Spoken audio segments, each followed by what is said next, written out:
Bonjour à tous. Aujourd'hui, on va découvrir ensemble le modèle de gestion de ressources humaines proposé par Nizet et Pichol.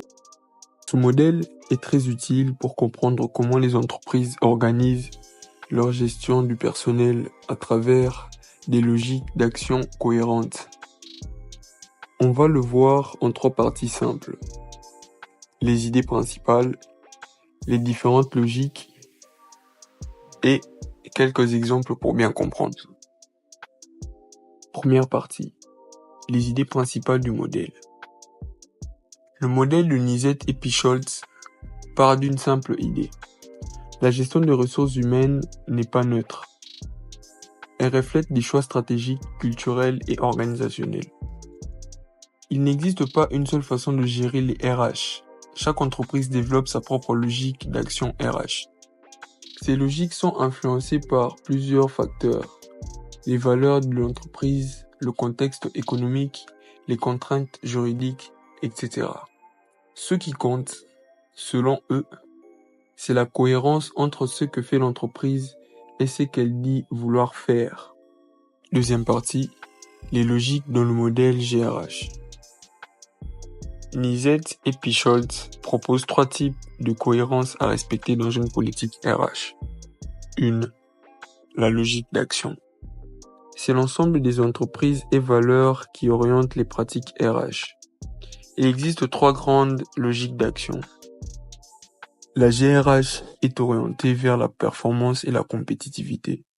Exemple, embaucher un CDD selon les besoins du marché ou encore les rémunérations au mérite. Nous avons aussi la logique bureaucratique qui donne la priorité à la stabilité, aux règles et aux procédures. Exemple, les anciennetés récompensées, les avancements selon un barème fixe. Logique professionnelle. La GRH valorise l'expertise et l'autonomie. Exemple, des formations longues, des promotions internes fondées sur les récompenses. Ces logiques peuvent coexister dans une même entreprise, mais il faut éviter les contradictions. 2. La cohérence interne. Elle concerne l'alignement des différentes pratiques RH entre elles. Par exemple, si une entreprise dit valoriser la mobilité interne mais ne propose jamais de formation ni de promotion, il y a un manque de cohérence interne. En revanche, si elle propose régulièrement des évaluations, des formations et des passerelles internes, là, la politique RH est cohérente en interne. En 3e, nous avons la cohérence externe. Il s'agit d'aligner la politique RH avec la stratégie globale de l'entreprise. Exemple, une entreprise qui veut se positionner comme innovante doit avoir une politique RH qui valorise la créativité, l'autonomie, la prise de risque, etc.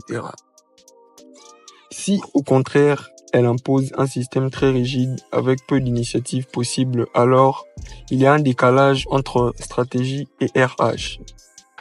3e partie, exemple concret.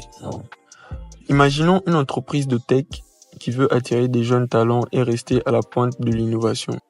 Elle va donc adopter une logique professionnelle avec beaucoup de formation, une cohérence interne en mettant en place du télétravail, du feedback et des projets en équipe.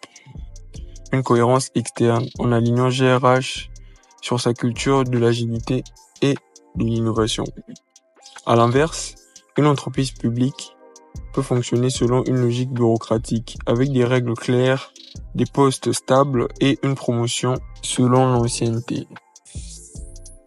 Pour résumer, le modèle de Nizet et Pichholz nous montre que la GRH ne se limite pas à des pratiques techniques. Elle repose sur des logiques, des valeurs, des choix stratégiques. Ce qui est essentiel, c'est de veiller à la cohérence des pratiques en interne comme en externe. Merci d'avoir regardé cette vidéo.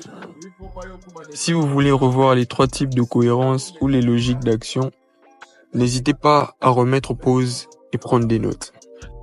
À plus.